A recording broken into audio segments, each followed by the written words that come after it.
Hampir 20 juta dibelanjakan untuk kempen tak nak pada rokok. Namun perkataan tak nak hanya terpapar pada bahan kempen tetapi gagal dijelmakan dengan tindakan perokok. Sebagai susulan, kerajaan telah memaparkan 6 gambar paling menakutkan di kotak rokok akibat menghisap rokok. So, adakah elemen menakutkan ini boleh menjadi instrumen mendidik yang paling berkesan? Tapi pada saya, ia dinilai berkesan apabila ketakutan tersebut berjaya diterjemahkan pada dua bentuk, iaitu takut sakit dan takut dosa. Dari penelitian terhadap sakit kanser paru-paru yang tidak pernah merokok atau mereka ini menjadi perokok pasif, risiko menghidap kanser paru-paru boleh meningkat sehingga 18%. Hal ini terjadi dalam waktu yang lama, risikonya meningkat menjadi 23%. So, bila menjadi perokok pasif dalam lingkungan kerja atau kehidupan sosial, risiko kanser paru-paru akan meningkat menjadi 16% dan apabila berlaku dalam jangka masa yang lama, sebagai contoh 20 tahun lebih, ia akan meningkat menjadi 27%. Ramai yang tak sedar bahawa rokok bukan sahaja mengakibatkan penyakit seperti kanser paru-paru, tekanan darah tinggi dan strok saja. Malah rokok mampu membuatkan anda menghidap masalah gigi. Antaranya gigi berkarat, nafas berbau, penyakit gusi dan juga kanser mulut. Mungkin anda pernah mencuba tetapi tidak percaya. Bagaimanapun jangan putus asa. Sebagai contoh, jika anda merokok 30 batang sehari, berazamlah untuk mengurangkan 5 batang seminggu. Jika patuh kepada keazaman anda, tidak mustahil dalam tempoh 6 minggu anda tidak lagi merokok. Memang tidak ada cara yang mudah. Sebagaimana semua benda bernilai, anda perlu berusaha untuk berjaya. Tepuk dada, tanyalah selera. Terima kasih Fatin, terima kasih Izzy, terima kasih Ahmad atas pandangan yang dikirimkan melalui email dan juga Facebook. Saya sempat juga bacakan di sini pandangan daripada Facebook Yuwatawan. Banyak, lebih daripada 20 pandangan yang dikirimkan oleh rakan-rakan Yuwatawan melalui Facebook kami. Saya ingin baca satu yang menarik, ya. Hazlinda Suliman, kiriman Hazlinda. Kalau ulama tak keluarkan fatwa sekalipun, boleh gunakan fikiran yang waras atas dasar logik apa hukumnya merokok itu. Sememangnya banyak yang buruk dan memudaratkan dari yang baik. So automatically we can judge ourselves yang merokok itu sesuatu yang dilarang Allah. Dia bagi nikmat badan sihat, kita mudaratkan dengan rokok. Okey, fikir-fikirkanlah. Itu antara pandangan Hazlinda. Banyak lagi. Kalau anda boleh berkongsi pengalaman, boleh hantar ke site Yuwatawan di Facebook. Anda boleh menjadi sebahagian daripada komuniti Yuwatawan di facebook.com.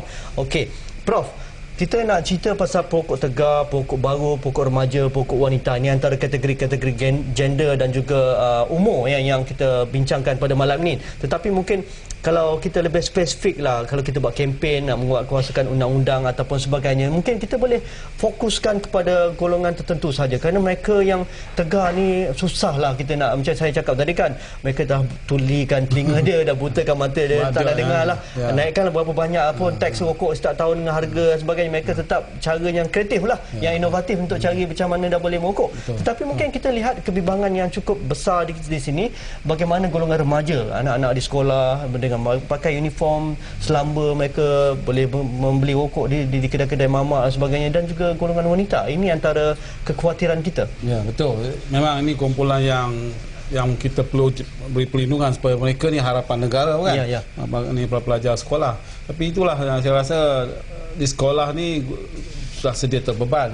Maksud saya dari segi kita nak meningkatkan pencapaian akademik. So sekarang guru-guru dibebankan untuk ni dari segi soal disiplin, masalah parentingnya, masalah sebagainya. So ini memang saya rasa saya simpati juga dengan sekolah dan guru. Tapi mau tidak mau itulah dia, kita kena fokus di sekolah.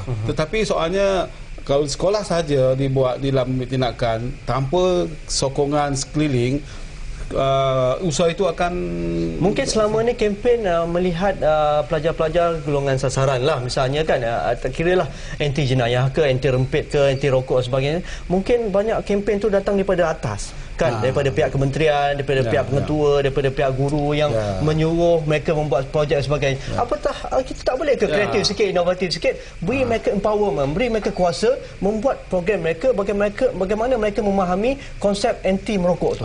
Saya setuju. Mungkin kita buat pendekatan tu, kita libatkan para pelajar tu sendiri, sama-sama berfikir, biar mereka mengukakan apa cara yang sesuai. Pertandingan nyanyian ke, choir ke, kan, bola sepak, futsal dan sebagainya kan. Ustaz. Mungkin itu caranya. Bila mereka sendiri terlibat, mereka sendiri yang berbuah fikiran, so mungkin dia akan lebih appreciate, dia akan lebih laksanakan. Misalnya saya rasa tadi saya sebut bincang tentang dalam kita ada khidmat PLKN.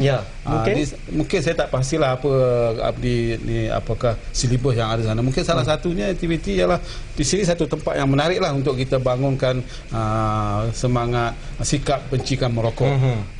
Dan mereka ini boleh kita libatkan, minta mereka kemukakan apa-apa idea, carangan sarana yang kreatif untuk menyekat masalah pengisap rokok di kalangan. Prof, banyak sebenarnya saya nak tanya Prof tapi masa tidak mengizinkan, tetapi mungkin kita boleh berkongsi pandangan atau pendapat yang saya sempat layari laman web WHO. Di sini mereka memaparkan bagaimana industri tembakau ni dan memberi penumpuan khusus kepada golongan sasar mereka, iaitu golongan muda. Jadi supaya kita dapat memahami bagaimana golongan muda dapat menghindari daripada kempen-kempen tertentu, pihak-pihak tertentu, supaya mereka menjadi sebahagian daripada industri tembakau ini, boleh layari www.who.international dan tobacco/tobacco_free. Jadi anda boleh lihat bagaimana the tobacco industry caters to the young. Jadi anda boleh lihat bagaimana industri muzik, magazines, cultural events, internet, movies, billboard dan sebagainya. Ini antara orang kata pun konspirasi teori lah, isu-isu rokok ni kan. Jadi anda boleh layari www.who.international. Terima kasih Prof atas masa bersama kami. Profesor Madya Dr. Arifin Zainal, Pengurusi Pusat Pengajian Psikologi dan Pembangunan Manusia Universiti Kebangsaan Malaysia. Jadi untuk topik malam esok, kita akan bincangkan pada malam Rabu pengurusan lalu lintas cekap, terutamanya di bandar-bandar besar. Jadi bagaimana kita nak mewujudkan sistem lalu lintas yang efisien, yang integrasi dan sebagainya. Boleh hantarkan pandangan anda ke email kami Wartawan, ataupun melayari melalui community site Facebook kami. Anda boleh letakkan pandangan anda di situ. Jadi untuk itu sekian, Assalamualaikum dan jumpa lagi. Terima kasih.